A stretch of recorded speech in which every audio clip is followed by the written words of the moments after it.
السلام علیکم ورحمۃ اللہ وبرکاتہ۔ بسم اللہ الرحمن الرحیم۔ خواتین و حضرات، آج کی خبر نامے کے ساتھ خلیق الرحمن آپ سے مخاطب ہیں۔ آج ہفتے کا دن ہے 13 جمادی الاولیٰ 1446 ہجری اور 16 نومبر 2024 عیسوی۔ آج جو اخباری خبروں کی ہیڈ لائن ہے وہ ہمارے سپہ سالار جنرل حافظ عاصم منیر کا بیان ہے کہ جھوٹی معلومات کا پھیلاؤ بہت بڑا چیلنج ہے۔ آرمی چیف: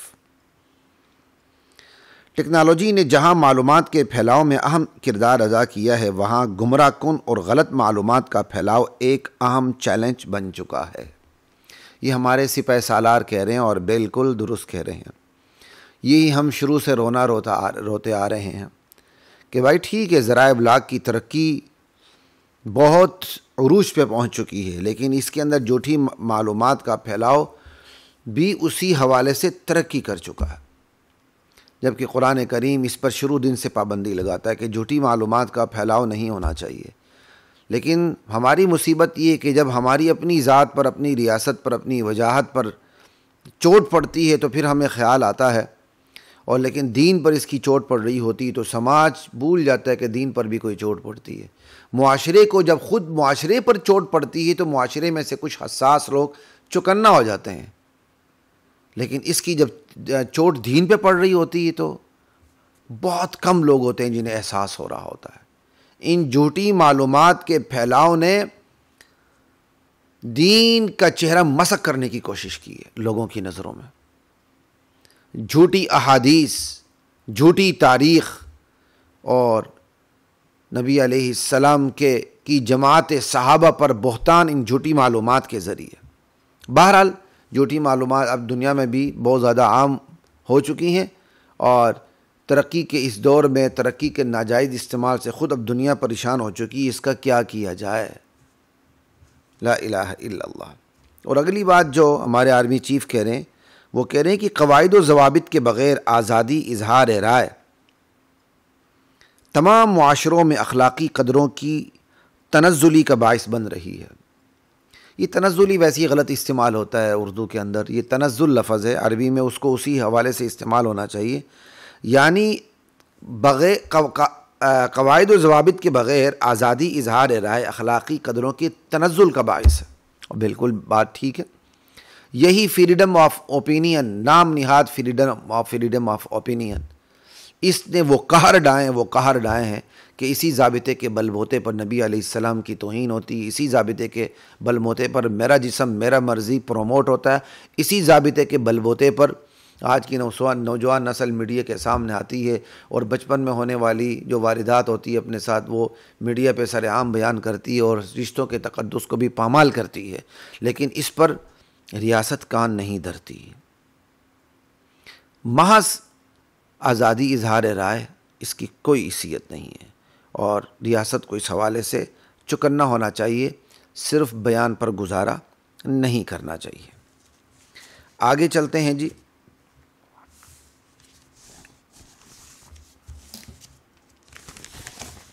جو آج کی ایک اہم ترین خبر ہے وہ یہ کہ مصنوعی بارش فائدے کے ساتھ نقصانات، امراض کا باعث۔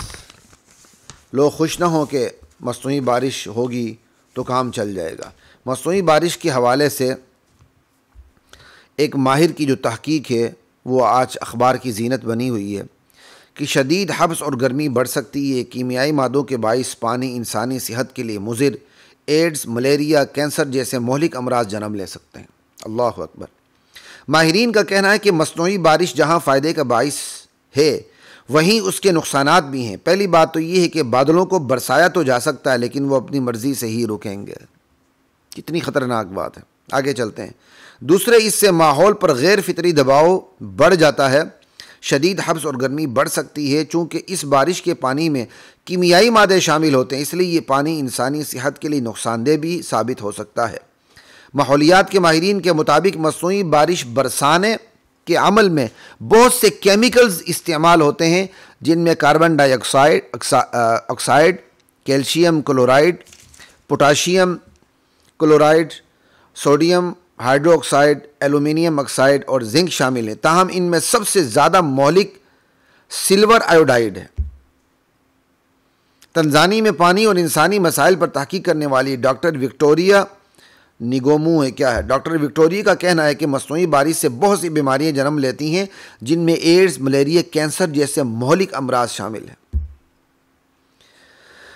خیر، تھوڑی سی خبر بڑی ہے، لیکن آپ کو یہاں بتانے کا مقصد صرف خبر دینا نہیں ہے کہ میں ایک کوئی 9 بجے کی خبریں آپ کے سامنے پیش کر رہا ہوں، ایسی بات نہیں ہے۔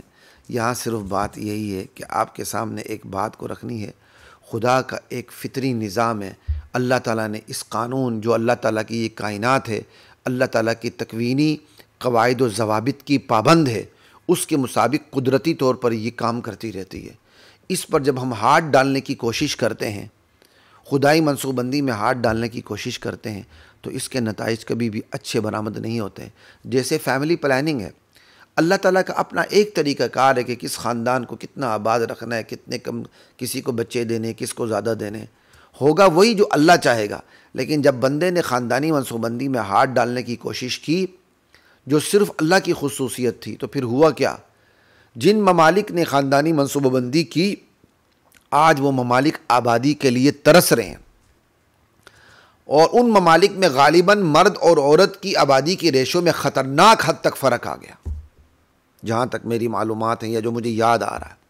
اور ویسے تو آپ کے سامنے ہی ہے کہ جن ممالک نے آبادی کو کنٹرول کرنے کی کوشش کی، آج وہاں آبادی اس طرح گری کہ وہ پوری دنیا سے جس سے ہم پاکستان ڈالروں کی بھیک مانگتے ہیں نا، کہ کشکول اٹھا کے موسم بھی خراب ہو جائے تو ہم بھیک مانگنی شروع کر دیتے ہیں کشکول اٹھا کے، اس طرح وہ ممالک جن کی آبادی خاندانی آبادی کو کنٹرول کرنے کی وجہ سے گری ہے، وہ پوری دنیا سے بھیک مانگ رہے ہیں، آ جاؤ ہمارے ملک میں آباد ہو جاؤ، یہاں کام کرو، ہم سے شہریت لو۔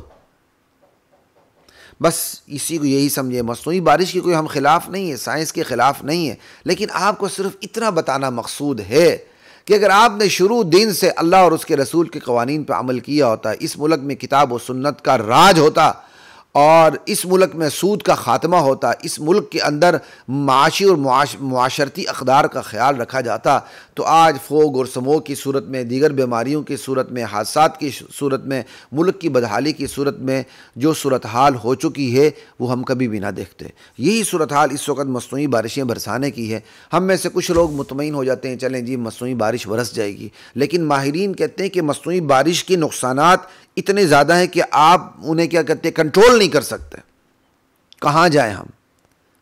جی جا سکتے ہیں، صرف اللہ کے در کی طرف رجوع کریں، انشاءاللہ ان تمام معاملات کا خاتمہ ہوگا۔ نہیں آپ نے صرف مصنوعی بارش سے دل پشوری کرنے کی کوشش کی، دنیا سے کشکول اٹھا کے دنیا سے مانگنا شروع کر دیا، اور اپنے رویوں سے باز نہیں آئے، سود لینے اور دینے سے باز نہیں آئے، بے حیائی کو پھیلانے سے باز نہیں آئے، اور آپ نے، ہماری ریاست نے اس سوشل میڈیا کی خطرناک ہتھیار کو کنٹرول میں نہیں لیا، تو حالات بدتر سے بدتر ہوتے جائیں گے۔ پھر وہ وقت آئے گا اللہ تعالیٰ مصیبت میں ان لوگوں کو بھی سمیٹ لیں گے عذاب میں جنہوں نے گناہ نہیں کیا تھا، وہ بھی لپیٹ میں آ جائیں گے، کیونکہ انہوں نے گناہوں کو روکا تو نہیں تھا۔ اور بہت سی وجوہات بھی ہو سکتی ہیں اس کی۔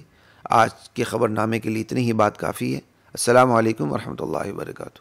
وَلَقَدْ أَنزَلْنَا